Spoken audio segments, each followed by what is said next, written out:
नमस्कार मित्रों। आज हम लोक प्रशासन के अंतर्गत चैप्टर लेंगे निर्णय निर्माण। अर्थात प्रशासनिक दृष्टि से जो भी क्रियाकलाप हैं उनका क्रियान्वयन बिना किसी डिसीजन मेकिंग के कंप्लीट नहीं किया जा सकता। तो हम सीधा ही चलते हैं इसकी परिभाषाओं और अर्थ के बारे में। तो हम एक आधी परिभाषा लेंगे। जैसे जेसी ग्लोवर ने कहा कि कुछ चुने हुए विकल्पों में से किसी एक के संबंध में निर्णय करना ही निर्णय नहीं होता है।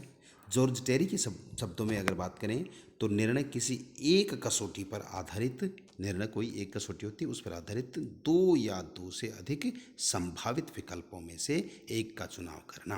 अर्थात साधारण अर्थों में अगर बात करें तो डिसीजन मेकिंग का ये होता है कि हमें कोई काम करना है और उस काम में से हमको प्रायोरिटी पे किस चीज़ को लेना है, वह ही निर्णय निर्माण होता है। अब हम इसके लक्षणों के बारे में बात करें तो निर्णय निर्माण के या निर्णय के कुछ लक्षण होते हैं जो निम्न प्रकार से हैं कि विभिन्न विकल्पों में से एक का चयन करना, इसमें विकल्पों को चुनने में हम स्वतंत्र होते हैं, यह एक मानवीय प्रक्रिया है, यह एक बौद्धिक कार्य है, इनमें से उसका चयन करें जिस विकल्प का अंतिम रूप से चयन करने से पूर्व सभी कार्यों को सम्मिलित किया जाना चाहिए। यह केंद्र बिंदु है योजनाओं का, नीतियों का तथा उद्देश्यों का। यह प्रशासक की एक पहचान होती है जिसको सभी जाने। निर्णय नकारात्मक भी हो सकता है या निर्णय लेने की इच्छा भी एक निर्णय हो सकता है। निर्णय न लेना भी एक अपने आप में इच्छा हो सकती है। निर्णयों के उद्देश्यों में समावेश रहता है क्योंकि उद्देश्यों को प्राप्त करने के लिए ही निर्णय लिए जाते हैं। तो ये कुछ एक लक्षण है कि इसमें आप अपने हिसाब से कुछ जो चीज़ चुन रहे हैं या नहीं चुन रहे हैं वो किस लिए या किस आधार पर हमें लाभदायक हो सकती है या नहीं। तो ये निर्णय के लक्षण होते हैं। अब जो प्रशासन है उसमें निर्णय प्रक्रिया किस प्रकार से होती है तो हम इसकी गहराई में न जाकर केवल ऊपर ऊपर से ऐसी बातों की इसके कुछ एक पॉइंटों पर बात करेंगे। तो पहला है उद्देश्यों का निर्धारण। अगर हम कोई काम कर रहे हैं तो उसमें पहले हमें उद्देश्यों का निर्धारण करना बेहद ज़रूरी होगा। दूसरा है समस्याओं की व्याख्या करना। जिस चीज़ का हम काम कर रहे हैं, जो चीज़ हम ले रहे हैं, जिस चीज़ के लिए हमें काम करना है, उनमें आने वाली समस्याएं या पहले से जो सारी समस्या हैं उनके बारे में बात करना। अगला है समस्या का विश्लेषण। फिर हमें समस्या मिल गई तो फिर उसका विश्लेषण करना चाहिए कि ये समस्या क्यों आई, इसका निदान किस प्रकार से हो सकता है। फिर है वैकल्पिक समाधानों का विकास करना। जो हमने समस्या लिया तो उसके विकल्प क्या क्या हो सकते हैं उसके बारे में हमें डिसीजन लेना होता है। और फिर जो विकल्प हमने लिए उनको क्रमबद्ध या उनके छंटनी करना कि किस चीज़ को पहले लिया जाए और किस चीज़ को बाद में लिया जाए। फिर सर्वश्रेष्ठ विकल्प का चयन। हमने सारे विकल्प ले लिए और उनमें से सबसे पहले जो भी विकल्प आएगा उसका चयन करना। और फिर निर्णयों का क्रियान्वयन। हमने सब कुछ कर लिया, समस्या देख ली, उसकी व्याख्या कर ली और समस्या का विश्लेषण भी कर लिया, विकल्प भी तलाश लिए और इनकी छंटनी भी कर ली और सर्वश्रेष्ठ विकल्प भी चयन कर लिया। अब इनका क्रियान्वयन किस प्रकार से किया जाना चाहिए ये इसमें आता है। फिर है प्रतिपुष्ट तथा नियंत्रण। अर्थात उसके बाद जो हमने निर्णय किया उसका जो फीडबैक है उसके बारे में भी हमें काम करना है और फीडबैक से क्या स्थिति उत्पन्न हो सकती है उस स्थिति का हमें आभास होना चाहिए और उस पर कंट्रोल किस प्रकार से किया जाए ये भी हमें ध्यान रखना चाहिए। अब है निर्णयों के प्रकार, काइंड्स ऑफ डिसीजंस या टाइप्स ऑफ डिसीजंस। इसमें है पहला कार्यात्मक तथा अकार्यात्मक निर्णय अर्थात programmed and non programmed decision. इसका मतलब ये होता है कि किसी भी डिसीजन को हम एक तो जो सिस्टमेटिक है उस रूप में लें या फिर तुरंत जो चीज़ आई उसके आधार पर ही हमें डिसीजन लेना होता है। तो हम इसके बारे में बात करेंगे। हर्बर्ट साइमन ने सभी प्रकार के निर्णयों को दो भागों में बांटा है, कार्यात्मक तथा अकार्यात्मक निर्णयन। अर्थात हर्बर्ट साइमन ने इनको दो भागों में बांटा है।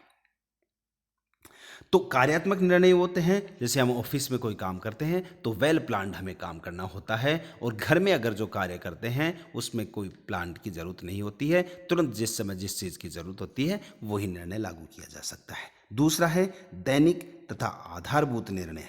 एक तो रूटीन का निर्णय होता है कि आज हमें क्या बनाना है, क्या नहीं बनाना है, अगर परिवार की दृष्टि से देखें तो ये है। और आधारभूत निर्णय होता है कि बच्चों की पढ़ाई कैसे करनी है, किस क्लास में इसको एडमिशन दिलाना है, कौन सी स्कूल से लेनी है। तो इसी प्रकार से प्रशासन में सामान्यतः ये दो प्रकार की बातें होती हैं, दैनिक तथा आधारभूत निर्णय। जैसे मान लो अगर कोई कार्यालय है, उस कार्यालय में रूटीन के काम करने हैं वो तो करने हैं ही, और बाकी जैसे कोई अचानक या कोई जो फंडामेंटल चीज़ ज़रूरी है उसका अगर निर्णय किया जाए तो वो अलग रहता है।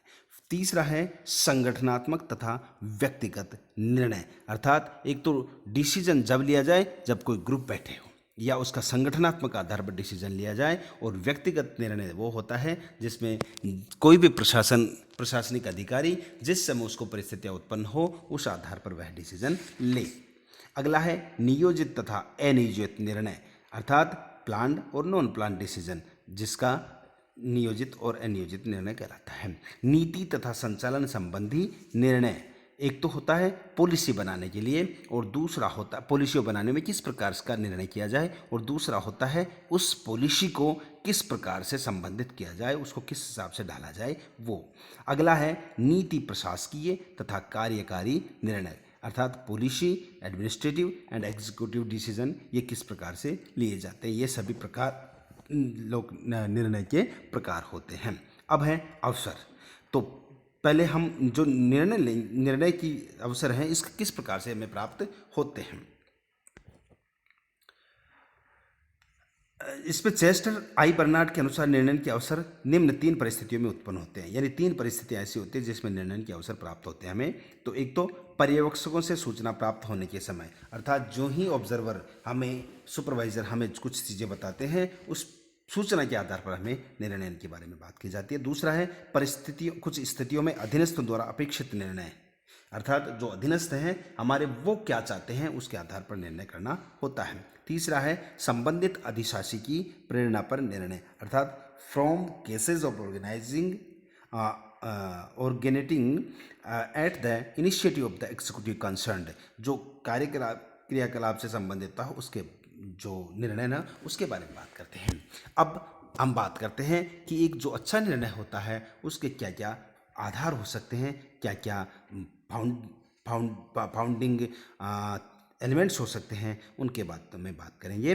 पहला है आर्थिक आधार, यानी सबसे महत्वपूर्ण जरूरी होता है आर्थिक आधार। दूसरा है वैधानिक आधार, ऐसा नहीं हो कि कोई हम निर्णय कर रहे हो उसमें कोई कानूनी अड़चन आए। तीसरा है सामाजिक आधार, हम जो निर्णय कर रहे हैं उससे ऐसा नहीं हो कि सामाजिक दृष्टि से कोई विपत्ति हमारे सामने आए। तीसरा है, चौथा है नैतिक आधार, जो भी कोई निर्णय लेंगे उसमें सभी का भला हो। पांचवा है अधिकार और स्वीकृति, हमें जो अधिकार है या जो हमें अधिकार है या नहीं, या जो स्वीकृति उसे मिलेगी कि नहीं, इसका भी ध्यान रखें। उद्देश्यात्मक, किसी भी निर्णय को लेने के लिए उसका उद्देश्य देखना जरूरी है। और फिर उसका अगला है टाइम बाउंडेशन, या टाइम का जो उचित चीज़ है वो भी ज़रूरी है। 8वां है पूर्णता, जो निर्णय लेंगे उसमें कंप्लीशन की कितनी संभावना होती है।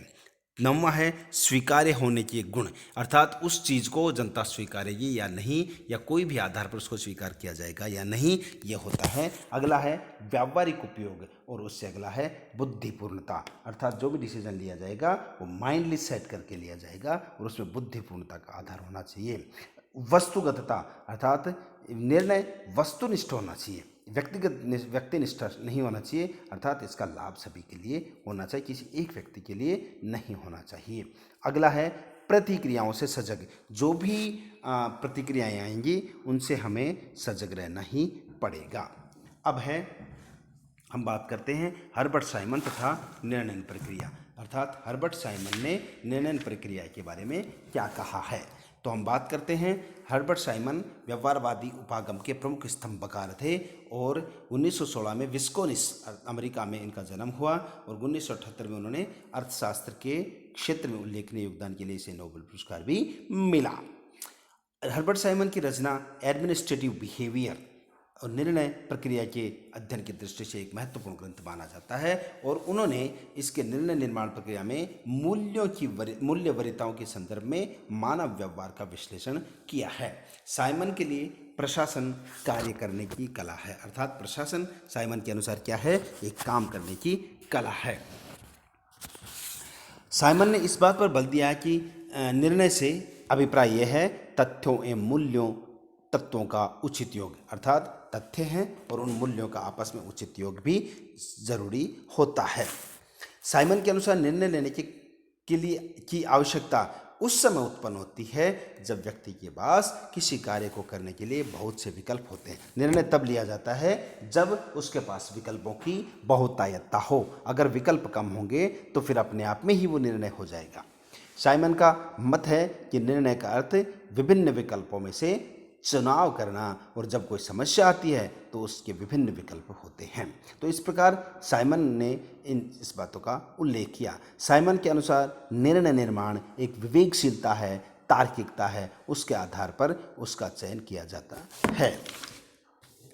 साइमन यह भी मानता है कि जो सभी विकल्प और उनके परिणाम को जानने के लिए लोगों की योग्यता सीमित होती है, और यह सीमा बंधनपूर्णतः तर्कसंगत निर्णय को असंभव कर देता है।